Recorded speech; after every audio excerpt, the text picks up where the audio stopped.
Chapter 16. Peace and Confrontation. Several references have been made to two groups of Muslims in Medina, those who came from Mecca or the Muhajirin and the ethnic people of the Ansar. It should be emphasized, however, that the distinction was of no lasting consequence. Both groups formed a single cohesive unit based on equality and brotherhood. It is perhaps impossible to exaggerate the strength of ties between the members of that first Islamic community. Internally, the structure of the Muslim nation was very sound. The Prophet then had to attend to the nation's external relations. There were two levels of these relations. Firstly, with the Quraysh, who felt very hostile to the new state. It was inevitable that the Quraysh would pose a serious threat, though perhaps not immediately. The rest of Arabia adopted an attitude of wait and see, preferring not to commit themselves to Islam until the conflict with the Quraysh had been resolved. Secondly, there were the other communities in Medina itself. Islam had been accused over the years of being intolerant to other religions. Nothing can be further from the truth. The example of Medina gives an insight into the true nature of this religion. There were two additional main communities in Medina besides the Muslim nation. The Jews had their own independent community. They could easily separate themselves from the rest of the population of Medina. There were also the Arabs who had not yet accepted Islam. These belonged to the same tribes as the Ansar. No open hostility between them and the Ansar was noticed. On the contrary, amicable relations were expected to continue between the two sides. Indeed, it was expected that more and more of those Arabs would come to realize the truth of Islam and adopt it. The Prophet, however, proceeded to put relations with the two communities on a clear and firm footing. He also regularized relations and commitments within the Muslim community. A covenant was drawn up defining the responsibilities of every group within the Muslim community and outlining the nature of its relations with the Jews. Here is a translation of this constitutional document, which defined obligations, responsibilities, and loyalties within the new state and towards other groups and communities. In the name of God, the Merciful, the Beneficent. This is a document drawn up by Muhammad, peace be upon him, the Prophet, for the believers and the Muslims from the Quraysh and Yathrib, and whoever joins them and takes part in their struggle for their cause. They are one nation, distinguished from all other people. The Muhajirin of the Quraysh remain the same, bearing the responsibility for the blood money they incur. They pay for the release of those taken prisoner from among them, according to what is reasonable and fair among believers. The Auf clan remain the same, bearing responsibility for the blood money they incur. Every group pays for the release of its prisoners in accordance with what is reasonable and fair among believers. The document repeats these terms with each of the Ansar clans: Saida, Al-Harith, Jusham, Al-Najjar, Amr ibn Auf, Al-Nabit, and Al-Aus. It then goes on, the believers shall not leave any one of them bearing heavy debts without reasonably helping him in the payment of blood money or ransom. No believer shall contract an alliance with the slave of another believer in preference to himself. The God-fearing believers stand against anyone among their number who transgresses or is guilty of oppression or indulges in an act of sin or aggression or corruption among the believers. They shall stand together against him, even though he may be the son of any one of them. No believer shall kill another believer in retaliation for the killing of a non-believer, nor shall he support a non-believer against a believer. Pledges of protection given under an oath apply to all. The least distinguished among the believers may offer a pledge of protection which is binding on all of them. Believers are one another's allies against all people. Anyone from among the Jews who joins us shall have our support and equal rights with us, suffering no oppression and fearing no alliance against them. Believers shall have a single pledge of peace. No believer shall make a peace agreement to the exclusion of another believer concerning any fighting for God's cause, unless this agreement applies to all of them equally and fairly. Every group which joins us in an expedition of jihad shall carry its own numbers. The believers are equal with regard to sacrificing their lives for God's cause. The God-fearing believers are committed to the best and straightest guidance. No non-believer shall extend protection to any property or any person belonging to the Quraysh, nor shall he stand between them and any believer. Anyone who kills a believer and is proven guilty shall be taken in retaliation, unless the victim's next of kin forgoes his right. All the believers shall unite against the killer, and it shall not be lawful for them to do anything other than bring him to justice. No believer who accepts this treaty and believes in God and the last day may give support or shelter to any criminal. Anyone who gives such support or shelter to a criminal incurs God's curse and his anger on the day of judgment. No compensation shall be accepted from him. On whatever you may differ, the final verdict rests with God and with Muhammad, peace be upon him. The Jews shall share expenses with the believers as long as they are at war with others. The Jewish allies of the Auf clan shall support the believers. The Jews have their own religion and the Muslims have their own. This applies to them and their allies. Anyone who is guilty of oppression or commits a sin only brings himself and his household to ruin. The Jewish allies of the clans of Al-Najjar, Al-Harith, Saida, Jusham, Al-Aus, and Talaba enjoy the same rights as the Jewish allies of Auf. Anyone who commits injustice or a sin only brings himself and his household to ruin. Jaffna is a branch of Talaba who enjoy the same rights. The Shutayba clan have the same rights as the Jewish allies of Auf. Honoring and fulfilling these conditions should be a barrier which prevents their violation. Whatever applies to the clan of Talaba also applies to their allies.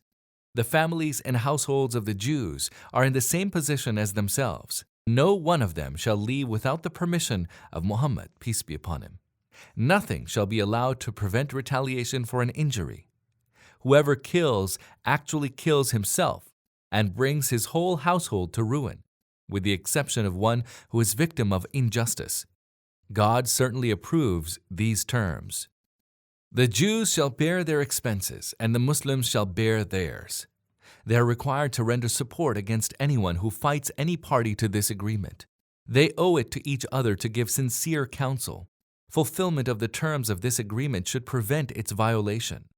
No one shall be held responsible for a sinful action perpetrated by his ally. Support shall be given to the oppressed. The Jews are required to share the expenses with believers as long as the latter are engaged in a war. The center of the city of Medina is forbidden to the parties of this agreement. It shall be the same for oneself as a neighbor. He shall not be allowed to suffer any harm and commit a sin. No sanctity shall be protected without the consent of its people. Anything that takes place between the parties to this agreement or any dispute that may develop between them is to be referred for arbitration to God, the Almighty, and to Muhammad, peace be upon him, his messenger. God approves the best and most pious elements that this agreement contains. Nothing that belongs to the Quraysh or to those who support it shall be protected. The parties to this agreement shall support each other against anyone who attacks Yathrib.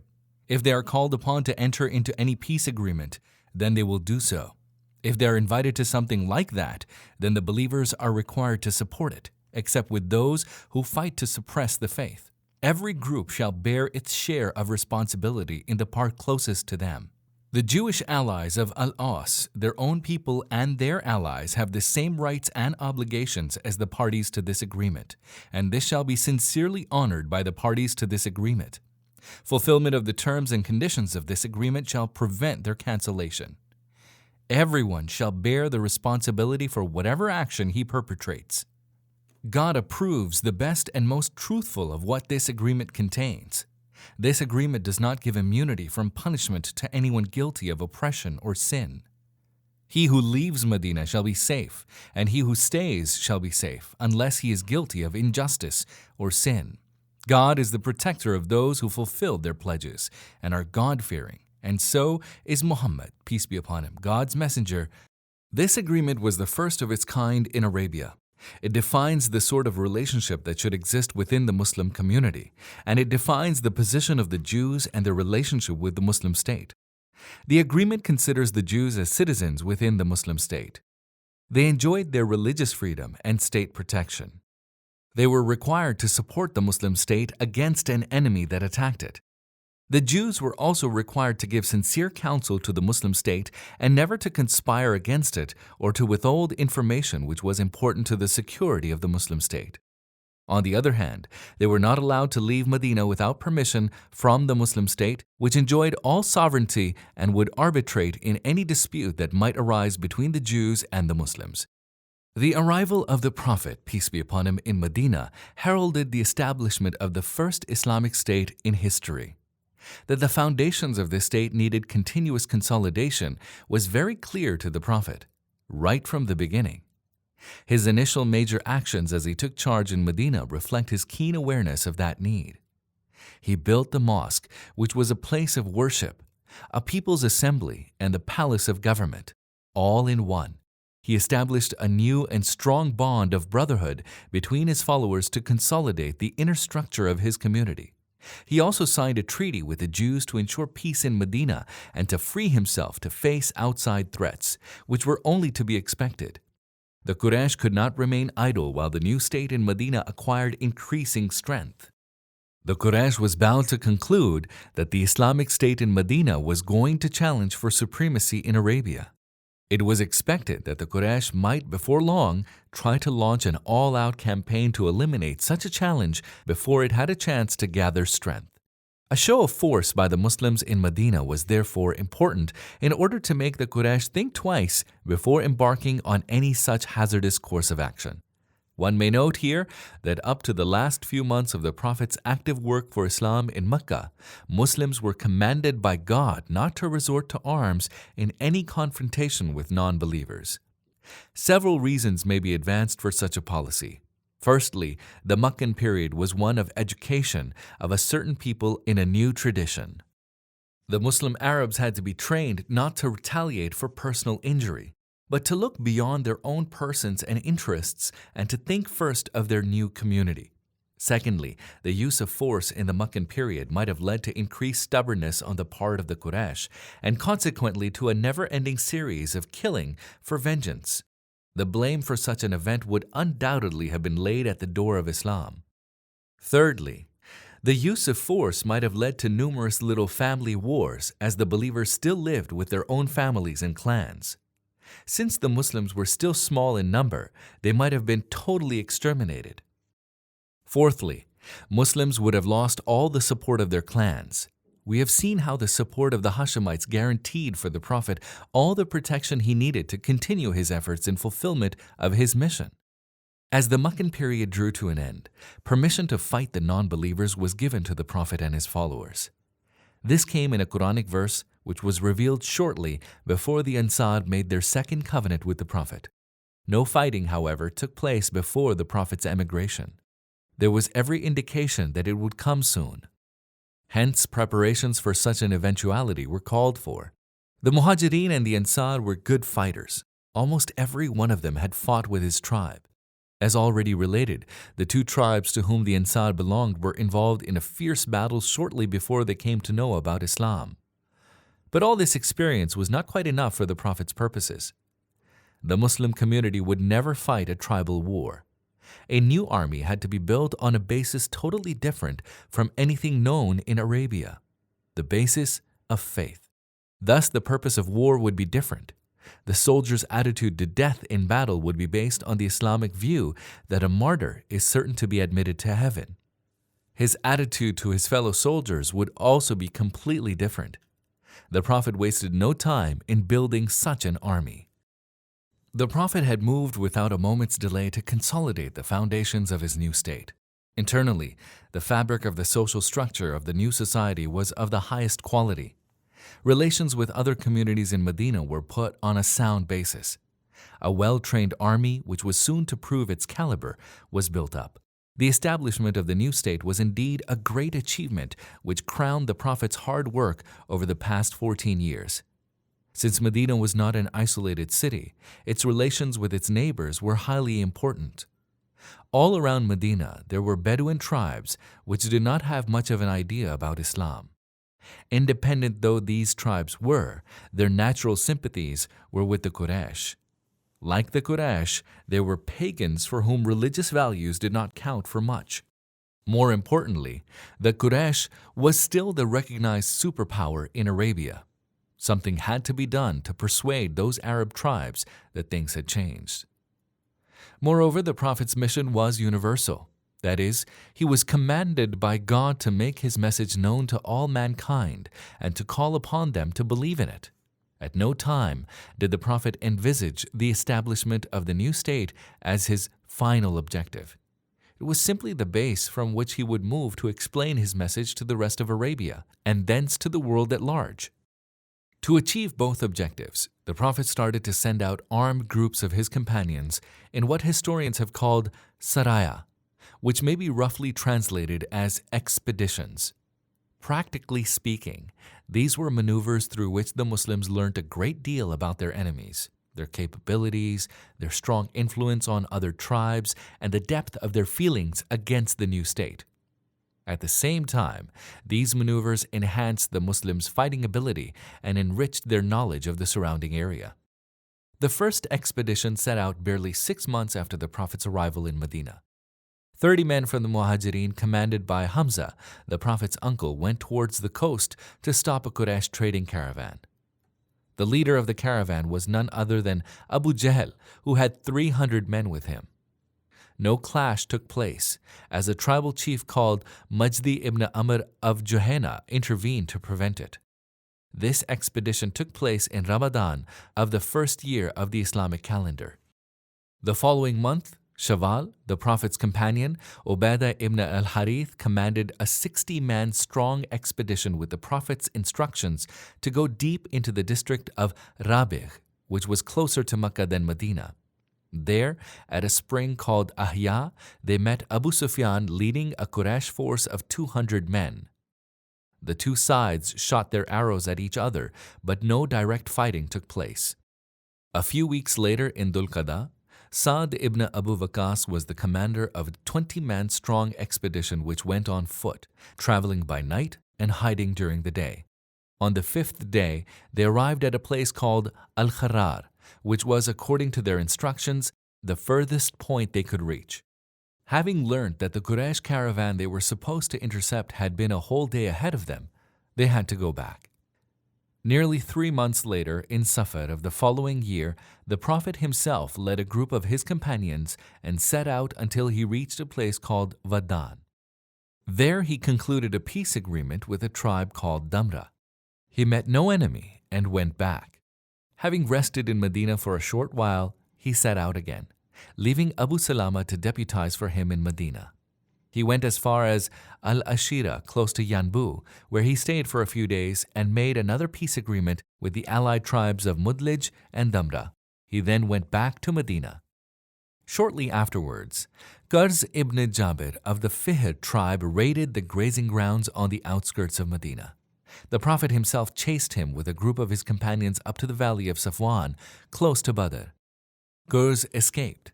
Historians call this chase the first Badr expedition. As time passed, expeditions increased in frequency and significance. A particular one deserves to be mentioned here because of its eventual outcome. A very small group of people went on this expedition, having had clear instructions. As the company was ready to depart, the Prophet gave Abdullah ibn Jash, its commander, his written instructions. He told him not to read them until he had been on his way for 2 days. There he would learn more about his mission. He was specifically told not to force any of his men to go along with him. Should any of them want to go back, he was free to do so. When the company had been traveling for 2 days, Abdullah opened his sheet of instructions and read, "When you have read this, proceed until you reach the valley of Nakhla, midway between Mecca and Taif. Try to get whatever information you can about the Quraysh." Abdullah said, "I shall, most willingly." He then turned to his companions and said, "God's messenger has commanded me to go as far as Nakhla on a spying mission, to learn some news of the Quraysh. He has bid me not to force any of you to come along with me. Those of you who aspire to martyrdom are welcome. Those who have other ideas may go back. As for myself, I am going to do as I have been bid by the Prophet." All his companions went along with him. None went back. Every pair of the group had one camel, which they rode in turn. At one point, one camel went astray. Its 2 riders, Sa'd ibn Abu Waqqas and Utbah ibn Ghazwan, went chasing him, while the rest of the company proceeded with their mission until they reached the Nakhla Valley, their appointed place. Presently, a small Quraysh caravan encamped close by them. When the Qurayshis noticed the presence of the company, they panicked. Ukasha ibn Muhsin of the Muslim group made himself visible to the Qurayshis. He had shaved his head, which was a ritual most pilgrims and visitors to the Kaaba perform. The Qurayshis were thus led to believe that the other group, whom they did not recognize as Muslims, were ordinary pilgrims. A feeling of reassurance replaced their fear. Meanwhile, the Muslim company were debating among themselves what to do about the caravan. There was a complication. The date was the last day of Rajab, one of the 4 lunar months in which fighting was strictly forbidden. This applied to both the Quraysh and the Muslims. The problem for the Muslim company was that if they waited a day, the caravan would have reached the sanctuary of Mecca, where it could not be intercepted. If they attacked, they would violate the injunction of the 4 sacred months. Eventually, however, they decided to attack. Amr ibn al-Hadrami was killed by an arrow shot at him by Waqid ibn Abdullah. 2 more non-believers, Uthman ibn Abdullah and al-Hakam ibn Kaysan, surrendered to the Muslims. The 4th person from the Quraysh, Nawfal ibn Abdullah, managed to escape. The Muslim company was thus able to confiscate the caravan and head back to Medina.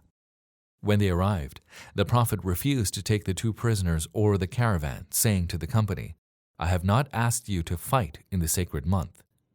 The company felt very distressed. Their Muslim brethren reproached them for their action. They did not know what to do and felt truly lost. This incident led to a fresh propaganda campaign by the Quraysh, who tried to smear the Prophet and his companions in the eyes of the other Arabs. They harped on the theme of their violation of the sacred month.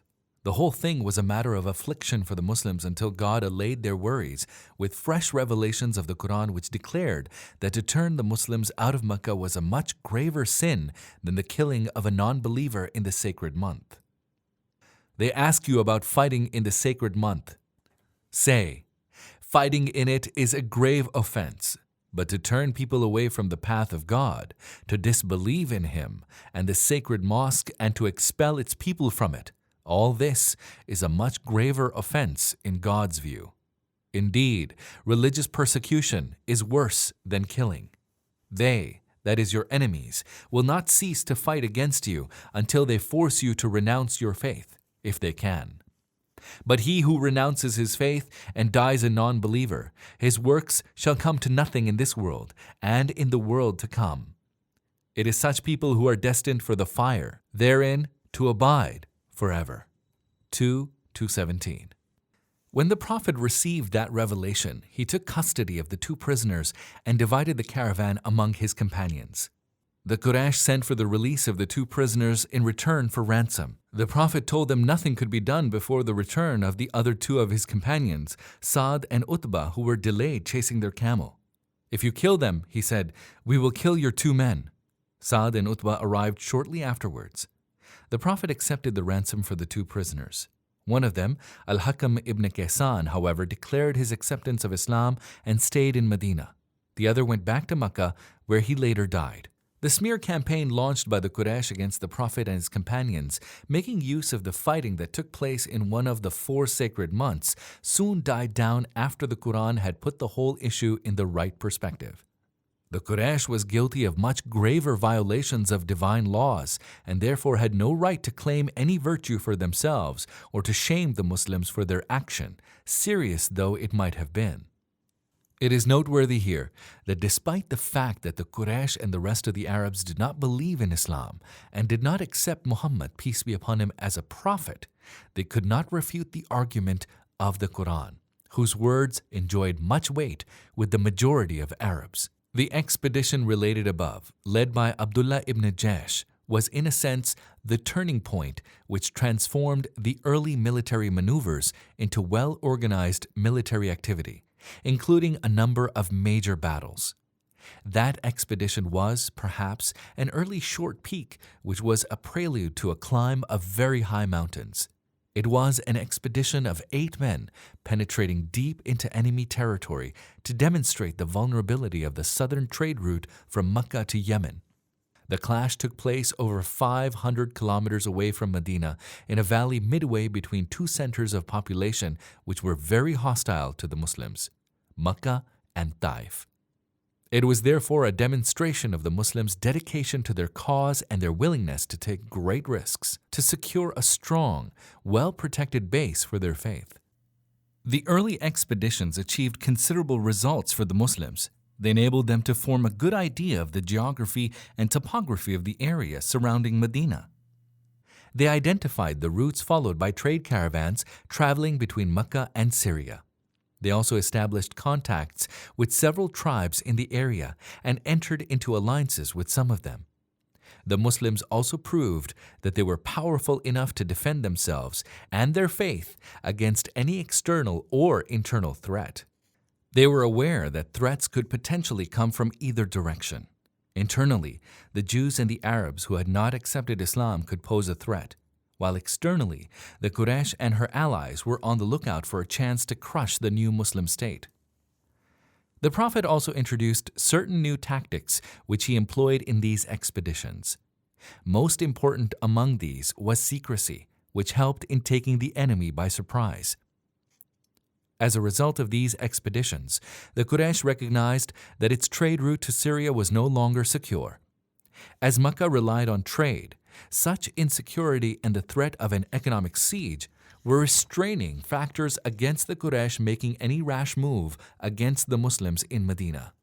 The Prophet also established the necessary government machinery in Medina which could function smoothly in his absence. He utilized these expeditions to put the economic and trade relations between Medina and the surrounding areas on a sound basis. Medina was a city in the center of a largely Bedouin area. Bedouin raids on population centers are commonplace in all areas and ages. To avoid them, a city must take the necessary steps in two directions.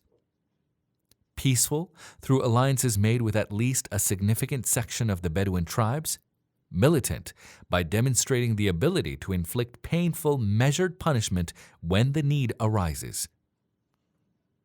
The Prophet utilized his expeditions for this ultimate goal, in both these two directions, with remarkable success.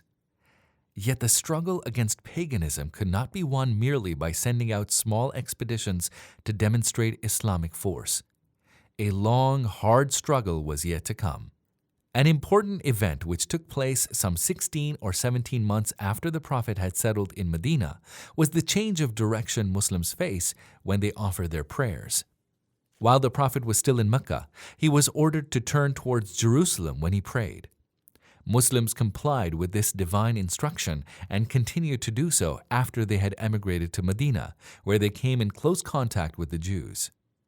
The Jews used the fact that Muslims adopted their own holy city as their Qibla to claim that Judaism was the religion of truth and that Muhammad, peace be upon him, and his companions should adopt Judaism instead of calling on the Jews to accept Islam. Now, nearly 18 months after the establishment of the Islamic State in Medina, new Quranic revelations instructed the Prophet and the Muslims to turn towards the Kaaba in Mecca when they prayed. The Prophet himself was very pleased with this change, which he keenly desired but dared not request. The Jews in Medina countered with a sustained campaign of criticism as they felt that the change deprived them of their argument for refusing to accept Islam. Their new campaign sought to create doubts in the minds of Muslims as to the basis of their own religion. If it was right, the Jews argued, that the Muslims should formerly face Jerusalem in their prayers, then the new direction is wrong. They also told the Muslims, your prayers from now on would then be of no value. If, on the other hand, the new direction is right and the Kaaba is the true Qibla, then your prayers in the past were in vain. The Jews also argued that God, the Lord who knows all, does not change his instructions in that manner. The change clearly showed, the Jews went on, that Muhammad, peace be upon him, did not really receive any revelation from God. Reading the verses which speak of this subject and the argument that ensued in Medina shows that the Jewish campaign was not without results. Reassurance was needed and was indeed provided in a long passage in the Quran, which runs from verse 106 to verse 150 in the surah entitled The Cow. A word of explanation here may be useful. Arabs revered the Kaaba before the advent of Islam. To them, it was the symbol of their national glory. It was also one of the factors which held the Arab tribes together. Islam, however, requires of its followers total, undivided loyalty. Muslims must dedicate themselves wholly to God and the cause of Islam. The Prophet's companions must therefore abandon all their former loyalties, tribal, racial, or national. Hence, the need to separate their worship from their traditional reverence of the Kaaba. To accomplish this, they were ordered to turn towards Jerusalem when they prayed. After a period of time when the Muslims had accepted the new situation, moving away in the process from the rest of the Arabs, they were taught to regard the Kaaba in a different light. They were told to face it in their prayers because it was built by the two prophets, Abraham and Ishmael, peace be upon them, as a place wholly devoted to the worship of God alone. Thus it becomes part of the heritage of the Islamic nation, which has come into existence by way of answering Abraham's prayers, peace be upon him, to raise among his seed a prophet who would teach them the true religion. Thus, having achieved the objective of making the Muslims turn to Jerusalem in their prayers for a while, it was now time to give them their own distinctive Qibla, the Kaaba, the first house of worship ever built. This process made the Muslims keenly aware that they were the true heirs of Abraham, peace be upon him, and his religion, based on total submission to God. To be distinct from others is very important when one speaks of faith and worship, for worship is the visible expression of the beliefs which take root in the soul. If worship is visibly distinct from that of other religions, then it strengthens the perception that the religion itself is unique.